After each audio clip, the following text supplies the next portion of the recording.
fantastic run from him, for sure. And doing it on a character that a lot of people are excited to see, but never really excited to bet on to win, which is on Queen Nai. And FryDasOle playing a combination of weapons that's incredibly uncommon in twos on the Fae, having the Scythe and Orb. So just seeing a Scythe and Guitar combo in general in twos has been very refreshing. So let's see how they fight against Mounir and Koko, who are on this Ulgrim and Aang combination, epic crossover for Wu Shang, as they're opening up into game number 1 with a pretty strong start.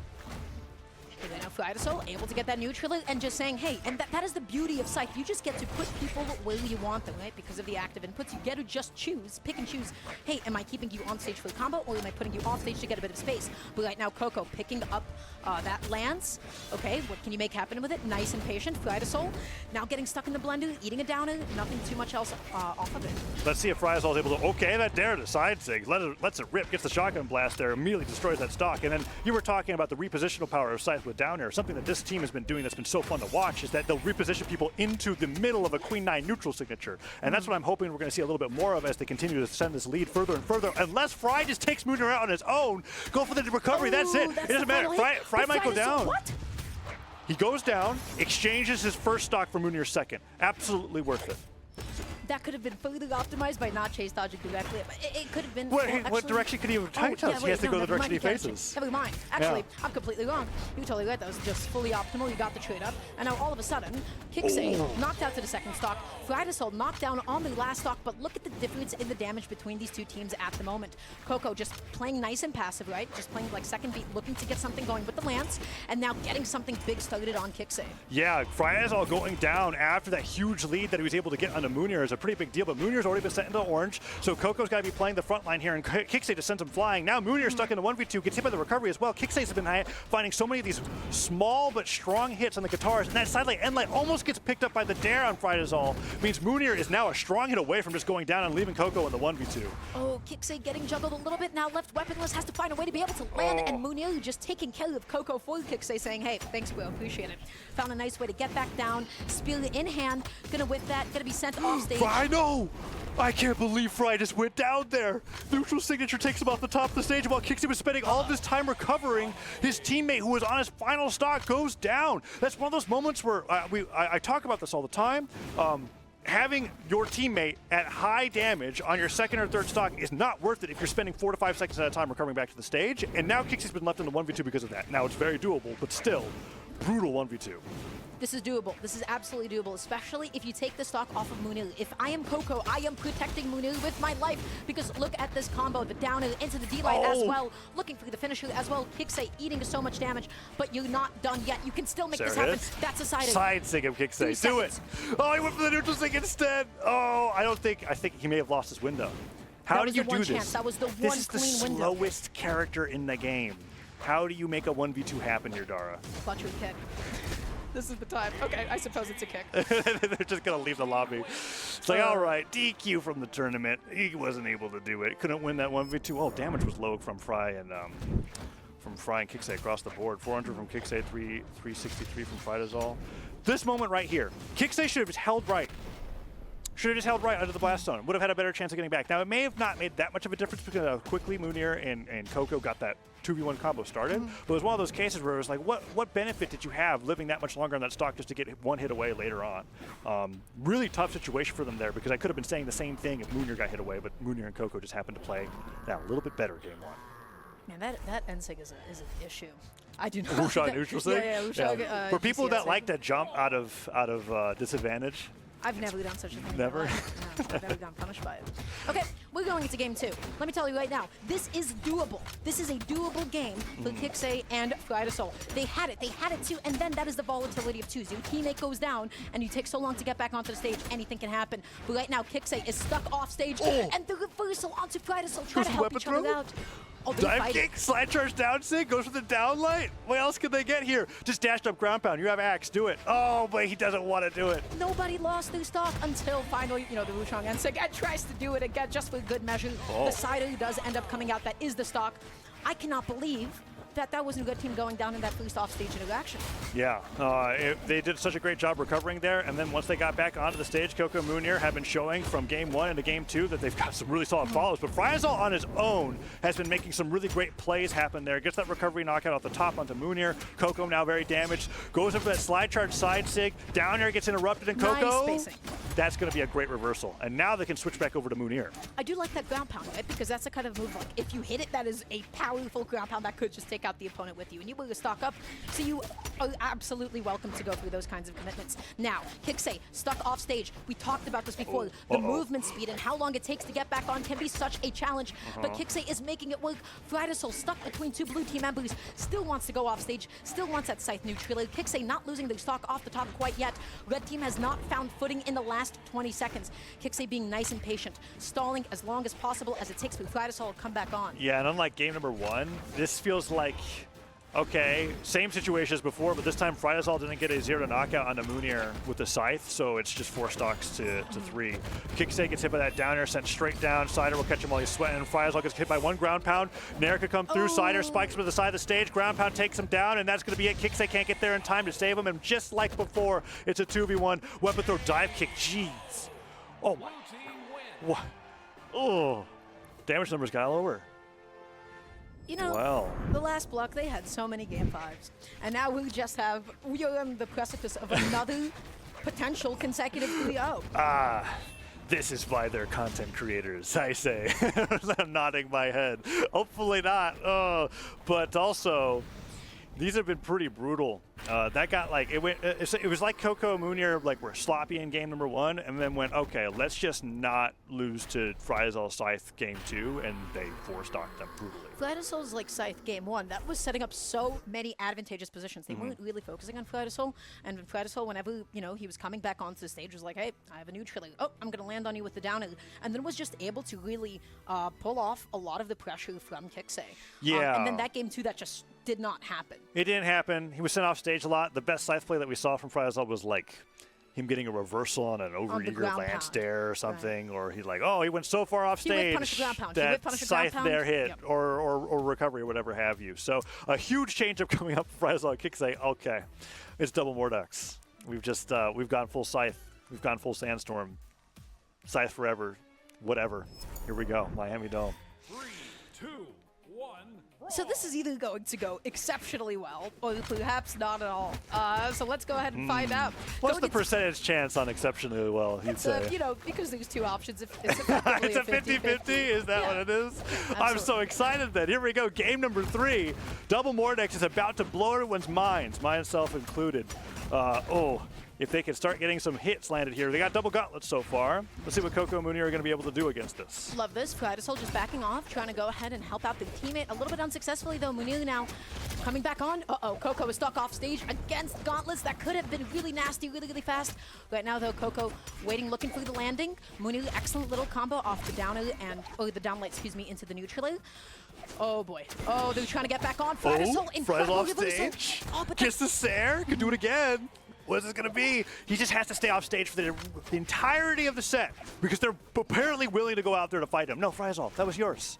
Come on. They're taking the scythe bait. They're taking the bait, and they're getting pulled in, Taza. Again? Right now, Koko going to get sent off stage, goes through the high recovery. Mounir thought that he could get a punish, but he could not. FryDasOle, so slippery, so evasive. Yeah. Ended up getting that stock instead. A lot of that pressure was like twofold because, like, sure, Mounir was dodging the attacks. Oh, is Koko going down again? This is crazy. Okay, ground pound hits. They're stabilizing. The 50-50 is still there, right? But no, a lot of the edge guards from FryDasOle are working so well because while he's making Mounir dodge all the attacks, he's also making sure not to get hit by the attacks so you don't get the chase dodge to be able to get all those extra resources. And so these stocks are just going really well. He's making sure that he's not tunnel visioning on the person he's originally edge guarding, and that he's instead keeping himself nice and present and switching up on the person that's going after him instead. So FryDasOle is doing a beautiful job of showcasing that. I'm curious to see how, they'll adapt to that at the moment. Right now, Koko's just staying put on the left side of the stage. Nobody got a huge win quite yet. FryDasOle looking through the sidelight. They're getting all these juggles, but I cannot believe that Mounir did not lose their stock. Oh, the ground pound from Mounir. He loses into a down air, and then he saves Koko with the recovery. Says, sorry about that. Come back on the stage. But Koko now disarmed, looking for a weapon throw. Oh, the side stick drops because he goes into the side of the stage. Goes through the end sig again. Oh my god. Have you ever seen that move get punished? In the history of Brawlhalla, Wushang and Sig get punished? Absolutely not. Well, they Never once. Never once. Yeah. It was a televised first here in the elimination semifinal coming through. Wushang and Neutral Sig finally got punished, and now they're coming through. Can't get anything else off of that. Goes for the downlight. Wants the jump lead. I'm not sure what the side it was, but right now, FryDasOle, Koko, nice are you crazy? patient. Went for the dash jump ground pound on Axe against Gauntlets off stage. Okay, he doesn't get too punished for it. Oh, KiXe wanted to get something going. Mounir, excellent interruption. Once again using our favorite move. Which one's more egregious, though? The Gauntlet neutral signature or the Spear neutral signature? I don't pay attention. I hit my monitor whenever I take it. It just punishes my jump. Is over. Okay. Ooh, One so stock's close. apiece. How do you close They're bringing is the it back. question. They're bringing it back, but can Red Team close? Can they take this to another game? FryDasOle putting KiXe off stage this time. A little bit of friendly fire. Koko coming back down. They get a quick little team combo off. FryDasOle ends up escaping. How do you close? You need a gauntlet recovery. You need a recovery off of Scythe. You just need to put them off stage. D-Light recovery could do it. Both gauntlets could just wait till somebody stares somebody goes, hey, okay, weapon throw, stop the recovery. Koko barely survives. Mounir goes all the way up for a very early knockout. Signer edgeguard scenario. KiXe takes down Koko. This double Mordex about to take a set off of, or take a game off of Mounir and Koko. I cannot believe it. KiXe goes in. FryDasOle misses the follow-up, but misses the follow-up again against the recovery. Can Mounir do it? Guys, you gotta wake up. You have to close this. You have to close this now before Mounir makes his comeback. Excellent little weapon toss. FryDasOle getting close, dodging out before they can eat the recovery. FryDasOle and KiXe are in it. The double Mordex. In what universe? 2 sandstorms on 1 screen toss. It was 50-50, like you said. All right, it was a coin flip. All right, well, we got ourselves a game 4. Now things get like a lot crazier. Because I don't know if they're going to stay with that. I don't know. Like, I think Mounir and Koko were figuring things out as the game went on. It's kind of crazy to me that worked. They weren't very prepared for it. Like at the end of that 2v1, we saw him like do like a neutralite setup, and then he missed the dare follow-up, and then he did a downlight setup. It was like, okay, this time. And then he went for a gauntlet recovery, and it missed too, and I was like, oh, God. 2 chances. But guess what? When you have a lead, you get to flip a coin maybe like 5 times. And then if you miss all 5 coin flips, then at that point you put your controller down. Yeah, you're eliminated from the bracket. Yeah. They're staying on it. They're staying with the double deck. So we're going into game number 4 here. I don't imagine we're going to Miami Dome again. I didn't see what stage they locked in. Okay, it's going to Apocalypse. So let's see if we can make it to a game number 5. FryDasOle is very evasive off stage, especially that last game. Scythe is the kind of a weapon that's like, hey, if you're taking the bait and going off stage, you better be actually edge guarding them, because FryDasOle kept releasing the positions over and over again. And guess what? KiXe following in his footsteps, trying to get something going. FryDasOle trying to pick it up as well. That's, oh my gosh. Oh, it just doesn't stop. They have their side strings going on either side of the stage. I would have liked to see them both with each other. It's a little hard to track when they're both down airing their opponent at the same time. Get him, okay. Goes for the recovery. Nair could catch him here. Oh, but he dips a little too low. Downlight kicks him into KiXe's side air. And some good damage has been done to Mounir now. Now they just have to finish the stock. You know, even if they're not closing off stage, they're getting back on and they're landing more hits than they actually end up taking. KiXe wanted that grab out so bad. KiXe comes back on that angle. That angle was not okay. Sorry, double Mordex ends up getting the reverse 3-0. I'm going to lose it. This is positive? What's the tone? I can't tell. There's a lot of reasons not to do double characters in 2s. And the biggest one is the fact that because literally all of your moves are the same, down to the white attacks and the signatures, there's that less of team combos that you can actually do because of what's DIable, right? But I feel like with specifically Scythe, you're not typically landing a team combo with like 2 of the same attack over and over, right? Just because of the angles that move really sends at. The Nair still counts as a Nair even if you use active input. Yeah, that's so tough. it's brutal. That's yeah, tough, it's just brutal. And then your signatures, you can't, if you're on the same weapon, you're just locked out of a lot of stuff. So they really are just going into this game being like, screw working together. we're just gonna do side stuff off stage. Okay, they're just waking off. They're doing their own thing, right? It's how, but they just like spending time with each other. Right, absolutely. So now, Brian's off stage with the side area. Oh, KiXe finally goes down. Koko taking so much damage. Oh, is he going to be able to hold on to this stock any much longer? I mean, KiXe and FryDasOle seem to have cracked the code, at least when fighting against Koko and Mounir. Okay, looking for the neutral leg, not gonna find it quite yet. Blue team, they're both off stage in the same position. That's gonna be Koko's second stock on. Mounir is stuck off stage, and when you want to get back onto stage against Scythe and Gauntlets, that is one of the most awful feelings alive. You know what's worse than 1 Mordex? 2 of them. 2 Mordexes off stage. Yeah, 2 that's Mordexes. pretty. I already like lose my mind seeing that in the rank ladder already. Nice dodge to the ground pound to Koko. Goes for the down air. Mounir's down. It's 4 stocks to 1. Koko doesn't even want to play the matchup. Have they broken them? Is this what it took? It takes just The Mordex locking to in break the Mordex top on player's screen? psyche. Wow. I mean, Koko didn't even want to bother with that 2v1. I don't blame him, right? It four stocks to one, having to deal with 2 string weapons that obviously, like FryDasOle is like, okay, we're gonna make this count. He's just trying to avoid being on the YouTube channel at this point. Hands shaking, sweating. It's not about taking the game. It's making sure that you do not get clipped. Just Yeah. SD 3 times and you'll be fine. So now we're going to game number 5. Okay. It looks like Mounir is breaking out the character that you and I both expected, but he didn't lock in. Taros. Okay. Roman Reigns, epic crossover for Taros. This is something that he has a lot of success with. Although Mounir has like 13 characters. When he plays in these community events, there's a lot of characters that I've seen him play. Greatsword being one of the ones that he's had the most success with, just never really brings out in 2s. So we'll see if what they're changing to here deals with the double decks. We've got Roman Reigns and Olgrim going up against Mordex and Mordex. FryDasOle and KiXe versus Koko Mounir. Game 5. Who's going to win it? I have no idea at this point. Yeah, I feel like the win condition right now for this double Mordex team is how do we get Taros off stage as fast as possible? Because that is not somebody that you really want to be contesting with on stage. You let him sort of hang out there for a little bit too long, and then all of a sudden you're like, wait, how much damage did I just take? And how are you still hanging on to And this then a stuff? side stick hits, even though you're like, I'm never going to get hit by this move, and then you know your stock's gone orange. Yeah, I very always go into a Taros match thinking, I'm not getting hit by this today, and then I feel like the gold player that I am. When I do.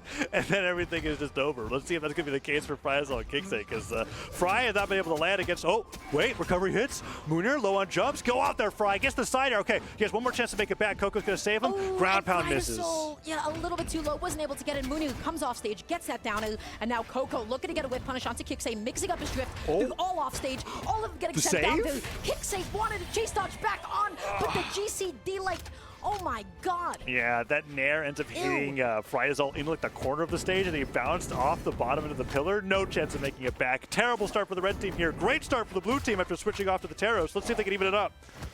This is the challenge now with these weapons, with gauntlets, with scythe. When you don't have a lead. When you don't have a lead, Yeah. and you're like, wait a second, when I have to close, when I have to KO, how do I do this again? And the answer is you need like a jump lead, or you need like one good edge guard, which can be so difficult to set up. Koko, you stuck off stage. KiXe wanted to go out there, couldn't get the side.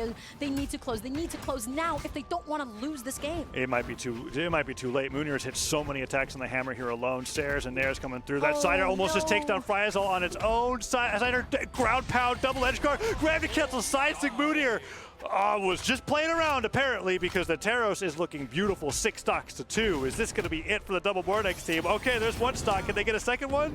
Oh, but Koko is going out there against FryDasOle, and KiXe can't do anything about it. He just has to watch from the stage. This is such How a did different Fry game. get so damaged? I thought he just got back on that stock. Oh, it's 5 stocks to 2, Dara. This is... What can they do? They have to focus on Mounir? It's scythe, it's gauntlets. You just need one jump lead. You just need the one jump lead. You just need the one edge guard. You just need to be able to set it up and force the situation just like that. That's the weapon toss. Koko cannot make it back on, but while all of that was happening and KiXe was too busy focusing on the enemy in front of him, look at what happened to his teammate. It's 4 FryDasOle's out stocks of to there. 1. It's done. The double Mordex stream is dead.